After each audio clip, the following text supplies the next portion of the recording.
Oke, kalau udah nggak sabar, kita mau ngobrol sama siapa nih malam hari ini? Kita akan ngobrol sama Dr. Rio Andika Abdullah. Jadi kita akan ngobrol juga nih salah satu topik yang seminggu kemarin sebenarnya rame banget teman-teman dibahas. Kalau teman-teman tahu, nanti kita akan ngobrolin sama Dr. Rio. Aku langsung undang Dr. Rio ya. Sedang menghubungkan, ditunggu dulu. Sudah tunggu, bentar. Halo, halo. Selamat Malam dokter, halo. halo. Wah, ini kita first time meet gini ya dok ya, Nah, betul sebenarnya. first time ya, benar first time sekali ini. Saya dan ini juga first time saya melakukan apa ya namanya ya, edukasi di live Instagram ya. Serius dok? Serius ini first time ini. Wah menarik Wah, menarik. Waduh, ya, dok. Wah, ini teman-teman aku cerita sedikit ya dok ya. Jadi teman-teman hmm, dokter ini aku colong waktunya, kayaknya 3 hari yang lalu apa 4 hari yang lalu ya. iya betul. Dan baiknya dokter Rio tanpa basa-basi juga tanpa banyak apa ya AYUL gitu. Ya udah, ayo gas gitu. Nah saya seneng banget dokter Rio, makasih. Salam kenal ya dok ya. Ini Salam kenal teman-teman juga kita Mbak masih Ivo. ketemu loh. Ya benar-benar benar sekali Mbak Ivo. Hanya Hebatnya ketemunya kita lewat teknologi. WhatsApp aja ya. Dokter Rio, Oke, kenalan dulu nih. Saya juga hmm, kayaknya belum kenal banyak nih sama Dokter Rio. Mungkin dokter oke. kenalan dokter sebagai dokter apa, terus praktisinya di mana aja, dan kegiatan sehari-harinya ngapain aja. Silakan Oke. dokter. Selamat malam semuanya. Ini kayaknya banyaknya teman-teman saya semua ini kayaknya yang join ini. Kita lihat ini. Ya, mungkin kalau misalkan saya hari ini memang saat ini saya memang statusnya eh, masih general practitioner atau dokter umum, tapi sebelumnya saya memang sempat ada bekerja di salah satu apa insurance ya, tapi saat ini saya memang sedang fokus untuk apa ya namanya saya rencana fokus sekolah lagi sehingga saya saat ini saya menunggu saya menunggu magang lah saya menunggu magang di salah satu rumah sakit di Kota Bandung. Jadi Oh, Kota Bandung kisaran ini saya domisili Kota Bandung dan memang saat ini saya berjaganya pun tidak hanya maksudnya saya berjaga pun di sini saat ini saya memang diminta bantuan untuk setiap Sabtu saya di klinik di daerah Kopo ya di Kimia Farma Kopo seperti itu sih. Kalau dari saya mungkin saya juga lulusan dari Unjani dan banyak teman-teman saya juga ini pada yang lihat saya semua nih, jadi saya agak karena first time jadi saya agak gimana ya agak bingung juga karena biasanya saya nggak pernah jarang sekali saya first time di IG live atau di live. Saya biasanya kalau live itu ya kalau nggak ke masyarakat langsung, kalau nggak ya mungkin saya ke arah mana ya ke teman-teman, maksudnya ya karena saya dulu di kantor insurans jadi saya melakukannya adalah dengan lingkungan kantor atau lingkungan yang lain dan ini saya first time sekali di lingkungan ini. oke. Wah, ini banyak nih. Kayaknya teman-temannya nih, waduh keren banget abangku ini. Wah, fansnya dokter Rio banyak deh kayaknya, saya curiga nih. Ya. Oke, boleh teman-temannya Hah? dokter Ria atau fansnya boleh nanti tanya-tanya. Kita sekalian apa ya tes-tes gitu kan sama dokter Ria malam hari ini. Oke, Dokter oke. Rio, makasih ya dok sekali lagi. Oh ternyata dokter Rio adalah orang Bandung. Jadi mungkin saya kemarin ke Bandung sih, tapi nggak tahu kalau dokter di Bandung. Jadi mungkin nggak sempat mampir. Nggak apa-apa next time dok. Oke, next Dok, time aja. sedikit. Ini kan first time dokter, saya Hmm, juga merasa terima kasih kalau dokter mau menyempatkan waktunya. Di mana tadi dokter cerita, saya nggak pernah nih live Instagram. Wah, ini saya merasa bersyukur ya. Berarti dokter terima ajakan saya Iya, malam hari ini. betul Dok, betul. jadi TikTok ini adalah edukasi pakai live Instagram. Jadi intinya kita mau edukasi orang-orang tuh kalau sebenarnya live Instagram itu nggak mulu soal jualan, nggak mulu soal edukasi yang berat, yang Betul betul ngomongin kanker, sakit, apapun itu. Jadi kita mau betul. buat kayak lagi scroll Instagram gitu, Ya. kayak lagi nonton TikTok. Kita tuh mau buat gimana caranya biar live Instagram ini bisa aja tuh orang nonton sambil sambil di toilet mungkin ya, Betul. sambil Ya, di jalan, apapun bisa teman-teman akun sambil nonton malam hari ini. Nah, betul. salah satunya yang ini kita mau bikin campaign 100 Instagram Live Hah, Marathon. keren. Dok, langsung aja kita sikat tanpa basa-basi. Ya. Judulnya kan hari ini pubernya remaja pria. Nah, sebenarnya ini Mm-mm. berangkat dari seminggu yang lalu kalau nggak salah, dan saya sempat nonton YouTube-nya Deddy Corbuzier gitu. Dia ngungkit Mm-mm. lagi nih, ajak Komnas HAM, Pak Merdeka Sirait gitu. Mm-mm. Jadi ngebahas tentang uh, anak-anak usia 8 tahun pria itu melakukan pelecehan seksual terhadap perempuan, dan itu Ya, sangat miris sekali ya dok ya. Di situ saya, wah ini gimana kita mau bahas pubernya remaja pria deh. Kita mau nggak fokus ke pelecehan seksualnya, tapi lebih ke pubernya remaja pria nih. Dari sisi perempuan aja ya dok ya. Saya misalnya lihat adik-adik atau keponakan-keponakan gitu. Sekarang itu kalau kalau dulu kita, kalau perempuan ya dok, SMP tuh baru menstruasi gitu. Nah mm-mm. sekarang itu kelas 3 SD udah ada yang menstruasi dok, apalagi Ya, pria. Nah oke. saya pingin bahas ini sama dokter Rio malam ini. Sebenarnya Oke. kayak tadi dok, masalah yang pelecehan seksual itu mungkin nggak dok anak umur 8 tahun itu udah puber? Kalau dibilang mungkin mungkin karena kan memang secara teoritis kita itu puber itu kan berawal dari usia 9 tahun usia 9 tahun pada laki-laki dan 8 tahun pada wanita. Sehingga mungkin saja Oke. kalau misalkan ditanya mungkin mungkin karena itu ada namanya adalah pubertas dini. Bisa pubertas dini itu ada, kita bagi dua lagi, ada pubertas dini yang memang dia karena precox, misalkan karena dia memang pubertas dininya, ada yang memang karena early pubertas, atau memang dia ada penyebab lain nih kayak sakit. Dan itu pun tadi saya memang sempat ini jujur aja nih, memang judulnya ini agak-agak saya bilang agak dibilang ringan, enggak dibilang berat ya lumayan sih ya, maksudnya lumayan berat, tapi ya kita bahasnya Iya. karena ini akan berkaitan dengan banyak-banyak hal. Nah, contohnya adalah kasus-kasus yang remaja ini, kita mungkin bahas sedikit di kasus remaja ini ya. Iya. Kasus yang Iya. pelecehan seksual ini, kita memang selalu bilang pelecehan seksual. Memang saat ini kita sedang ngehit sekali terkait dengan beberapa pelecehan seksual. Jadi kita tidak hanya di usia anak saja, mungkin usia dewasa dan usia yang lain pun banyak sekali terlibat pelecehan seksual. Tetapi yang menjadi permasalahan ini adalah pelecehan seksual yang dilakukan tersangkanya oleh anak 8 tahun.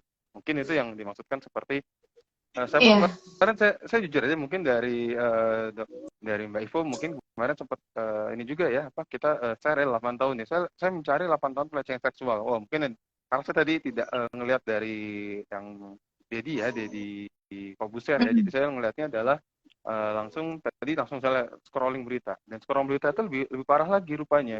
Bukan hanya pelecehan seksual, tetapi 3 anak usia 8 tahun. Ini ada di beritanya di salah satu kota di salah satu Jawa Timur. Itu ada beritanya, kita itu 3 anak 8 tahun itu melakukan pemerkosaan terhadap anak siswi TK. Anak TK loh diperkosa 8 tahun. Jadi kita sudah bicara saat ini yang kita miris tuh seperti apa? Mirisnya memang banyak sekali miris yang kita bilang miris ya dengan pelecehan seksual, pubertasnya kayak gimana.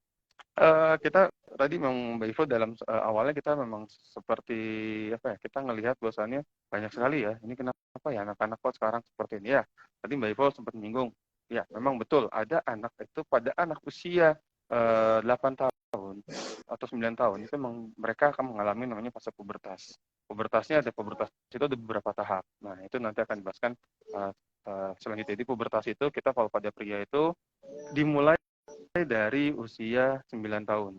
Kalau di bawah itu bisa bisa saja ada beberapa faktor. Memang faktor pubertas itu ada dari nutrisi, kemudian juga dari genetik, kemudian yang terakhir memang tadi dari lingkungan ya. Tadi saya memang sedikit-sedikit ngerangkum sedikit ya. Tadi saya ngerangkum sedikit itu memang sedikit baca juga, selain dari genetik, nutrisi dan lingkungan. Saat ini memang yang paling terbanyak itu adalah kalau kita lihat faktor lingkungan ya, terutama di Iya. anak 8 tahun. Kita bingung ya, anak 8 tahun kok bisa melakukan pelecehan seksual, dia tahu dari mana ya? Iya. Karena kan pada prinsipnya anak itu adalah anak akan mencontoh dari orang yang dilihatnya. Kita harus lihat lagi. Saat ini memang banyak sekali juga yang kita jelaskan juga adalah banyak sekali yang teman-teman pernah dengar juga adalah pubertas dini. Jadi banyak sekali memang pubertas itu dimulai dari 8 tahun. Tadi yang saya dengar juga ada yang, oh iya anak kelas 3 SD segala macam, itu pubertas dini dan precox, dan itu memang harus diperiksakan. Nah, kembali ke kasus ini. Di kasus ini kita akan melihat adalah fase-fase anak. Saya melihat dari fase psikoseksual. Jadi saya mau tadi sempat membaca dari faktor psikoseksual. Jadi kalau misalkan kita bahas psikoseksual itu dia ada beberapa fase. Dari fase oral yang dari anak 0 sampai 1 tahun fase oral, di mana dia mengenal makanan, mengenal segala macam oral lah. Kemudian juga ada Iya. fase anal, kemudian juga ada fase apa namanya nih, fase kita ada fase uretra, vital yang ketanaan kencing, dan juga ada fase palis. Di fase palis ini adalah di usia anak 3 sampai 5 tahun nih. Nah, usia anak 3 sampai 5 tahun itu di sini dia adalah mencari yang namanya jadi si anaknya ini adalah tahu nih kok dia mohon maaf, kok dia tahu nih kalau anak perempuan, kok dia tahu sama anak laki-laki, misalnya kakaknya anak laki-laki, kok dia beda ya, kalau nggak anak laki-laki, kok saya punya mohon maaf, saya punya penis, kenapa yang misalnya nggak ada, berarti ini saya laki-laki. Dan terus ada juga bahkan ada di teori juga, saya membaca tadi sempat saya baca-baca juga, buka-buka juga tadi bahwasannya di fase palis ini 3 sampai 5 tahun ini dia itu adalah timbul ketakutan. Wah, kan takut saya dipotong lah, takut disunat lah, atau takut di mana lah. Itu ada itu. Jadi itu ada, memang ada fase psikoseksual. Jadi saya membaca, jadi tidak hanya dari faktor dari yang kita medis, tapi dari psikoseksualnya juga kita harus membaca.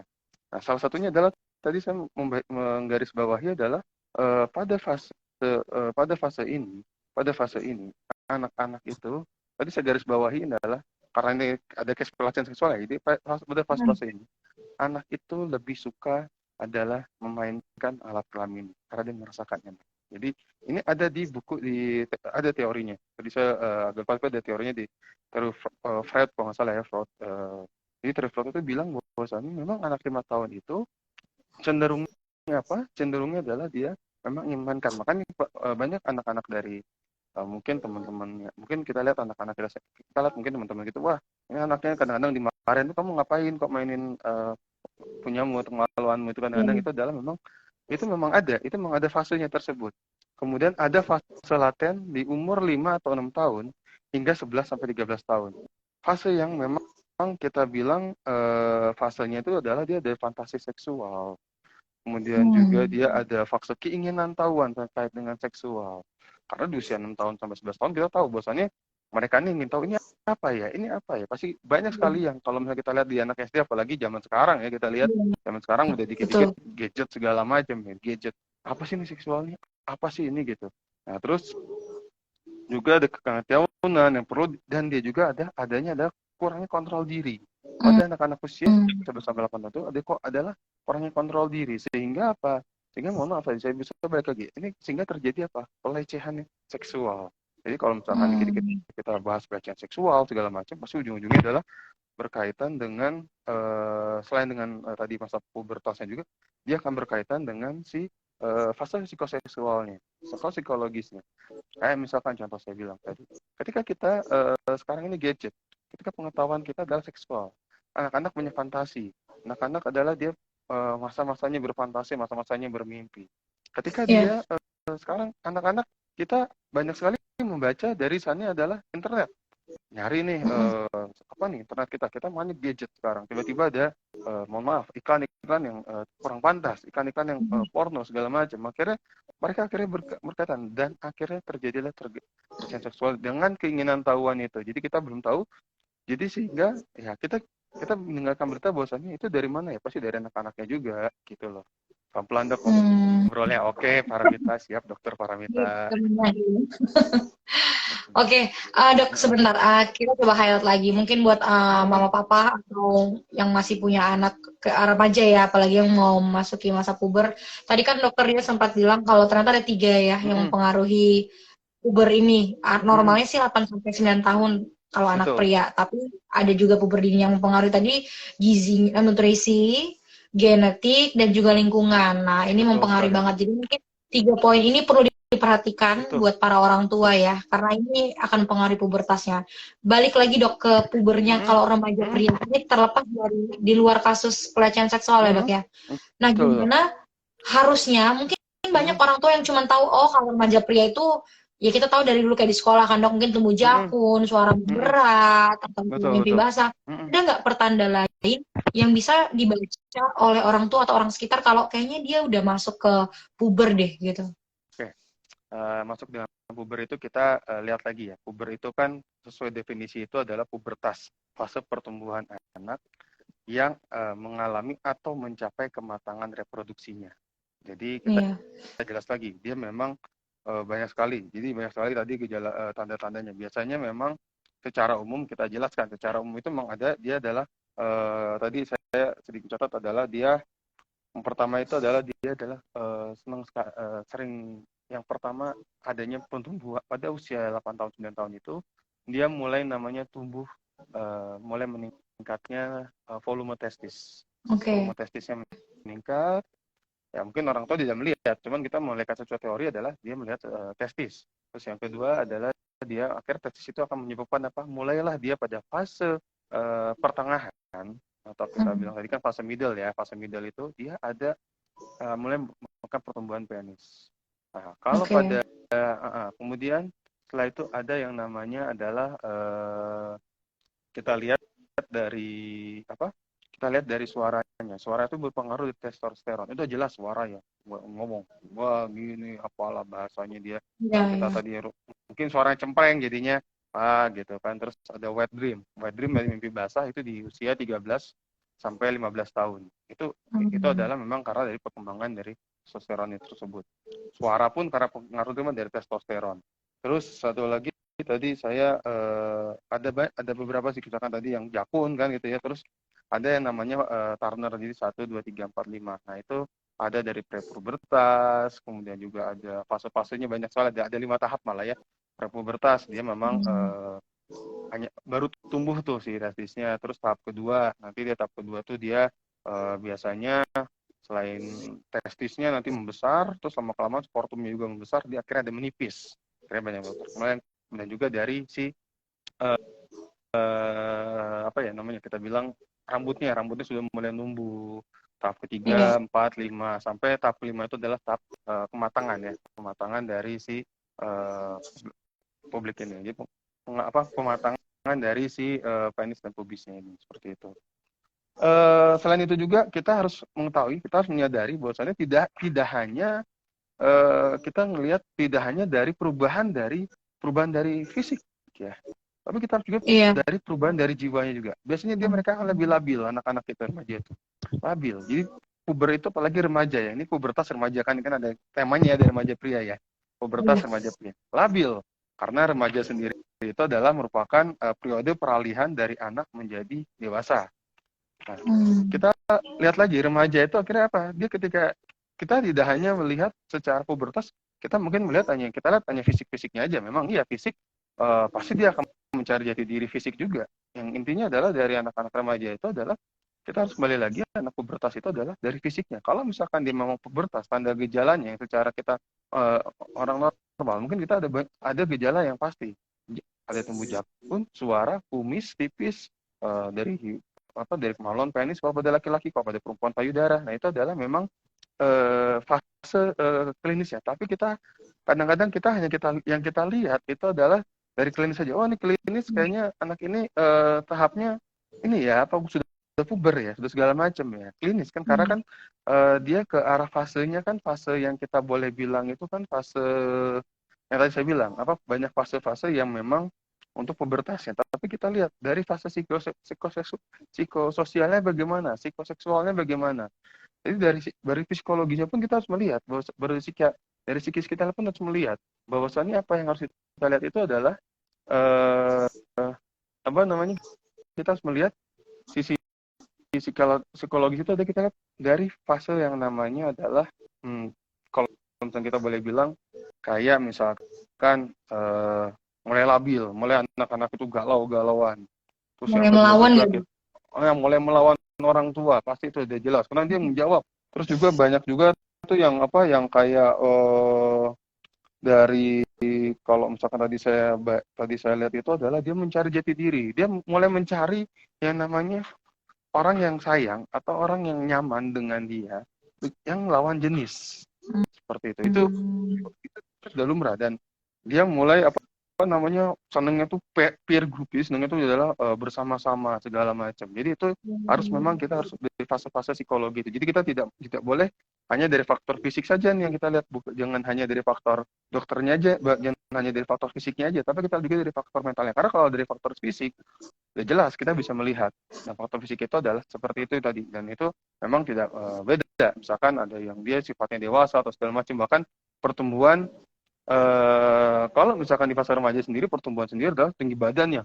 Tinggi badan pasti jelas meningkat ya. Itu bisa kepada laki-laki itu 17% dia menyumbang growth hormone itu menyumbang 17%, seperti itu. Jadi memang saat ini kita jangan hanya melihat dari segi fisiknya saja, tapi kita juga dari segi psikologinya, dan kita juga harus melihat dari segi yang kita bilang adalah segi segi dia lingkungannya juga. Seperti itu sih Mbak Iko, kalau misalkan yang kita lihat tandanya tadi ya Mbak Iko ya.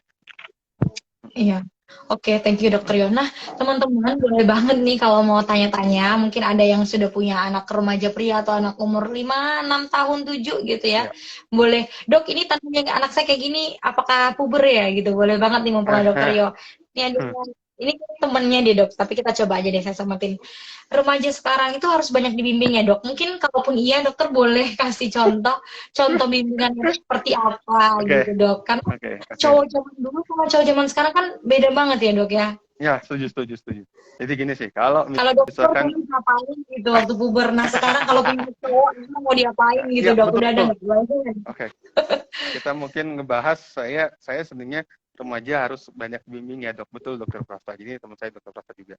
Jadi saya ingin menjelaskan bimbing itu, menurut saya pembimbingan itu dari faktor, maka tadi saya bilang ada faktor tadi ya, kita puber ada faktor 3 kan, nutrisi, genetik, lingkungan. Nah dibimbing ini adalah masuknya ke lingkungan, di mana dia ada lingkungan. Kita harus menyadari bahwasannya lingkungan pada anak itu, walaupun lihatnya kita cuma lingkungan sekolah, lingkungan remaja, ataupun lingkungan pertemanan, dan lingkungan kalau boleh saya bilang adalah lingkungan keluarga. Jadi ada keluarga, sekolah, dan lingkungan pertemanan atau rumah.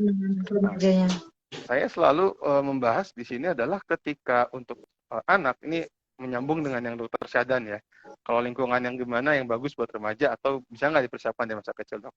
Jadi lingkungannya seperti apa? Karena lingkungan yang bagus buat remaja itu ya sebenarnya hampir sama nih yang akan saya bahas. Jadi lingkungan itu kita melihat dari yang namanya remaja itu mencari jati diri dan ingin mencontoh. Jadi ingin mencontoh itu adalah ingin melihat apa yang ada.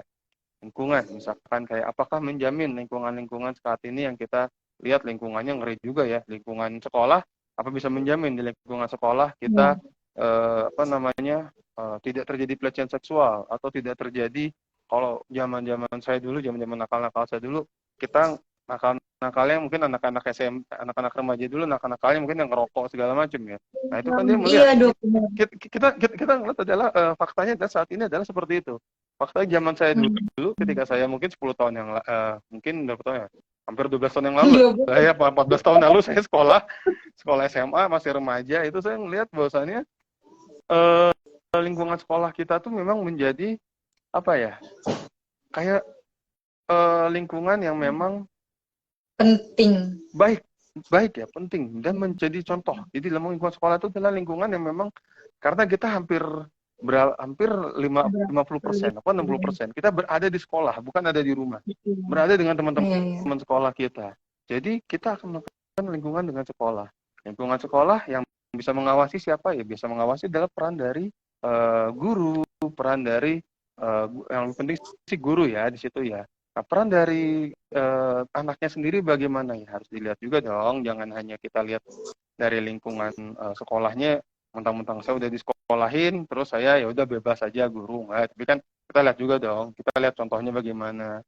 Kemudian juga gadget juga kan, kayak gadget juga kita juga harus lihat juga apakah memang gadgetnya anak itu, remaja itu, dia di dalamnya apakah apa aja yang disimpan. Jadi memang ada harus peran dari gadget juga.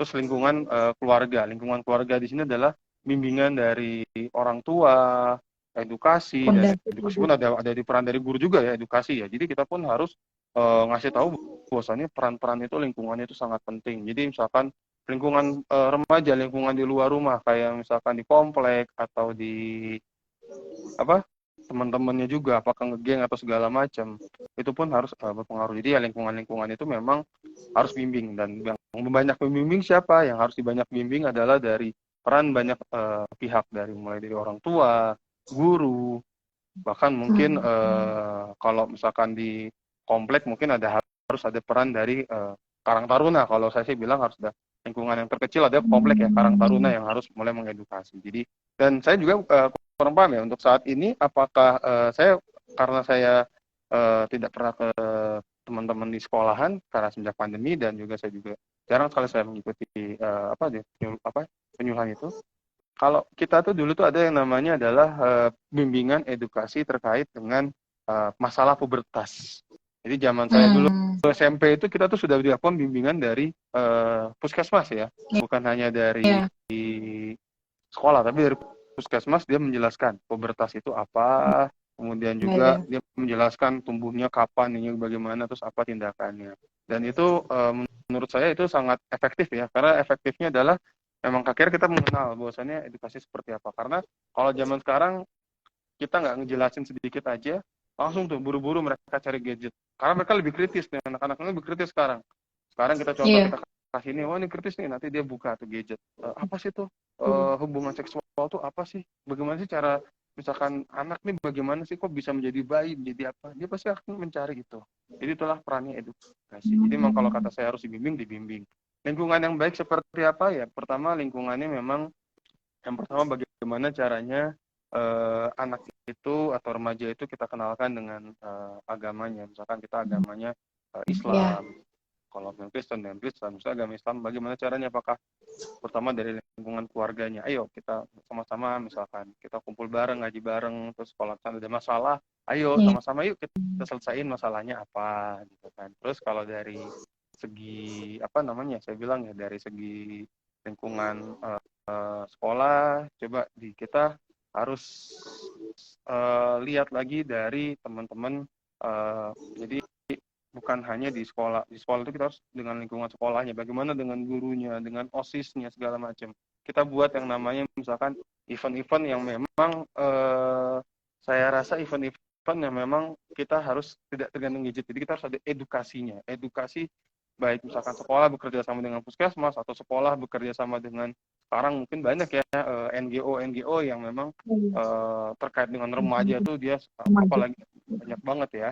Terus yang terakhir adalah dari lingkungan sekitar. Kalau saya bilang sih lingkungan sekitar itu adalah lingkungan rumah. Kenapa? Karena paling dekat adalah tetangga. Jarang sekali orang-orang itu, teman-teman anak-anak itu mendapatkan lingkungan di luar sekolah itu, jarang. Lingkungan di luar teman itu karena pasti ada faktor dari sekolah. Tapi lingkungan kompleks itu apa baiknya ya, kita misalkan mengadakan kalau misalkan kita di Islam kan ada kajian, atau enggak misalkan pada saat hari-hari tertentu dikumpulin remajanya, kita bahas, kita edukasi yang harus kita yang diedukasi terkait dengan pubertas ini. Kita harus mengenali permasalahan seksual itu apa, karena saat ini tadi benar kata Sadan, ada multifaktorial. Jadi misalkan nanti ketika dia sudah ada pubertas, kelainan fantasi seksual berlebih pada saat umur di atas 13 tahun, 15 tahun. Akhirnya banyak sekali saat ini kita lihat, kita mungkin boleh dilihat saat ini kita banyak yang nikah muda. Mungkin saya kemarin baca agak miris juga.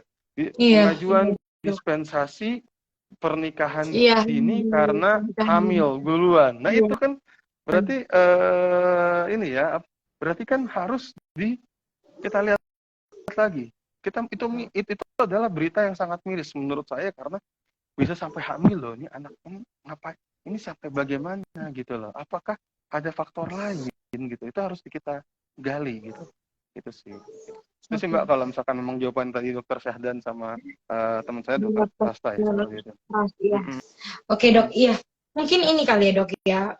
Ya betul kata dokter. Kalau dulu itu saya ingat banget ya, dulu kita kalau masih kecil, maksudnya tau lah ya anak-anak tuh kayak taunya mungkin gimana sih adanya bayi gitu. Kita aja tahu tuh setelah kuliah bisa jadi, atau SMA, oh ternyata adanya bayi itu gara-gara ada hubungan seksual. Kita dulu nganggap oh kalau kita berdua bisa hamil. Zaman sekarang dok, saya yakin banget anak-anak itu udah tahu tuh gimana proses hubungan seksual tuh gimana. Nah bayangin ya dok, ketimpangan yang tadi aja pasti dampaknya ya kayak yang sekarang. Nah menurut dokter nih, kalau saya kan sempat diskusi sama teman-teman gitu, gimana ya caranya itu biar miris banget, karena takut ya dok, gini pun selanjutnya kan generasi kita ya dok, anak-anak kita gitu ya dok. Betul. Kayak gitu tuh mau nggak mau kayaknya memang peran sekolah harus memang banyak banget gitu untuk mengedukasi pubertas pada anak ini gitu loh. Kalau dulu kan kita masa pubertas cuma diajarin kelas IPA dulu ya, kalau nggak salah tuh ya. Oh kalau pubertas perubahannya ABCD nih, kita cukup tahu di situ, nggak ada peran lain tuh di sekolah. Ada nggak saran dari dokter nih untuk mengurangi resiko tadi pubertas yang terlalu cepat atau terlalu dini, atau yang pubertas yang tidak apa ya, kita bilangnya tidak bisa dikontrol, maksudnya dia Ya, tidak betul. punya faktor-faktor pengontrol dia Ya, gitu ya. Apa aja sih Dok yang harus diperhatikan ketika pria ini pubertas gitu?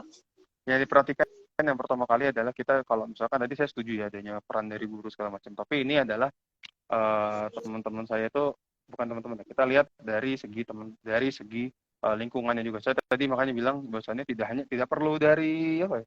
Tidak perlu dari sekolah aja, tapi dari semua, dari baik sekolah, baik sekarang kita puskesmas, dari saya bilang kita faktor adalah lingkungan sekolah, puskesmas, kemudian juga dari lingkungan tadi bilang lingkungan keluarga. Nah, kalau dari misalkan sekolah ya itu betul edukasi. Beredukasi bekerja sama dengan siapa, dengan puskesmas, dan mungkin saat ini yang perlu diperhatikan adalah kerjasama dengan para tokoh-tokoh agama. Ya, misalkan kita harus memfaktornya tokoh-tokoh agama karena dalam pembahasan ini adalah pembahasan yang memang agak tabu juga ya. Jadi karena kita menganut budaya timur. Jadi yang kita kesusahan saat ini adalah kita ini menganut budaya timur. Jadi sehingga apa? Sehingga ketika kita mau memberikan suatu advis atau segala macam, itu kita harus melalui apakah ini bisa kita adviskan ke anak-anak dengan umur segini, apakah ada dampaknya seperti apa. Kita harus memikirkan dampaknya. Jadi selain edukasi dari pihak sekolah, dari puskesmas, dari pemuka agama, tadi satu lagi saya malah lebih peran dari satu orang itu, peran dari yang bagus itu, harus ada peran dari seperti bidang pihak-pihak terkait, dari kementerian terkait dengan penggunaan gadget. Karena saya balik lagi adalah penggunaan gadget. Sekarang kita lihat Instagram, TikTok, segala macam itu bisa loh itu kita kelihatan. Apalagi sekarang ada misalkan apalagi ada game-game online. Sekarang kita lihat lagi dari live Instagram kayak gini. Kita kadang-kadang kita lihat dari TikTok. TikTok pun itu akan apalagi live Instagram. Sekarang live Instagram kita pun ada yang benar, ada yang enggak. Jadi kalau saya ngelihatnya adalah saat ini adalah lebih untuk yang remaja saat ini berbeda dengan kita. Remaja yang saat ini adalah kita harus mengedukasinya karena ini adalah banyak dari generasi Gen Z ya. Maksudnya Gen Z ya, sekarang Gen Z ya, milenial lah ya. Gen Z. Jadi yang Gen Z inilah yang kita harus lihat lagi karena Gen Z ini adalah memang generasi yang memang saya bilang generasi serba gadget, apa-apa di gadget. Jadi mereka bahkan ketika edukasi pun mereka akan lebih percaya dengan Google ketimbang dengan kita mengedukasi. Mungkin tadi itu mungkin itu tidak hanya di fase pubertas saja ya, fase yang lain. Jadi makanya kalau dari puber tadi saya lihat, saya selalu bilang dari puber tadi itu sebenarnya adalah faktornya dari bimbingan kita dan dari psikologi, dari lingkungan. Karena kalau percepatan puber segala macam, bagaimana mencegahnya, kita nggak bisa mencegahnya karena itu sudah mulai. Dan perlu diingat bahwasannya tadi ada faktor nutrisi. Faktor nutrisi pun sekarang kita bahkan saya baca di salah satu jurnal, atau di salah satu buku ini adalah obesitas. Obesitas itu dia mempengaruhi dari hormonal. Mungkin ada sejawat anak atau sejawat teman-teman yang di anak mungkin bisa menjadi bahwa obesitas itu mempengaruhi apakah dia menjadi dini atau menjadi lebih lama seperti itu. Kemudian juga itu, jadi itu memang sangat pengaruh sekali dari segi gizi pun, nutrisi pun, dan lingkungan pun lebih pengaruh. Seperti karena kalau genetik pasti itu akan mempengaruhi ya. Yang jelas nutrisi dan lingkungan itu akan mempengaruhi mempengaruhi percepatan puber pada anak. Itu sangat mempengaruhi.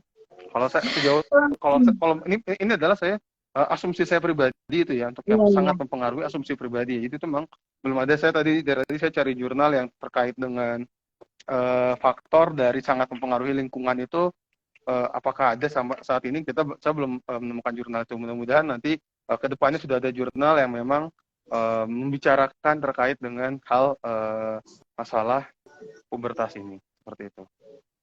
Oke, wow, nggak kerasa Dok, udah 30 menit nih kita ngobrol. Makanya sebenarnya kan, maksudnya kalau ngobrolin kesehatan itu nggak melulu serius-serius ya Dok. Mau kita bisa sesantai ini gitu, teman-teman bisa sambil ngobrol. Mungkin yang balas-balas nih lucu banget nih, ibu-ibunya lebih percaya grup WhatsApp Dok. Iya, emang betul. Emang faktanya seperti itu. Faktanya seperti itu saat ini. Sama kayak gini nih, jangan lupa dok perkuat iman dan takwa secara Tetap bertahap dan berlanjut, dan berlanjut. betul. Iya, Memang, betul, betul. iya, Ya memang iman betul. juga salah satunya.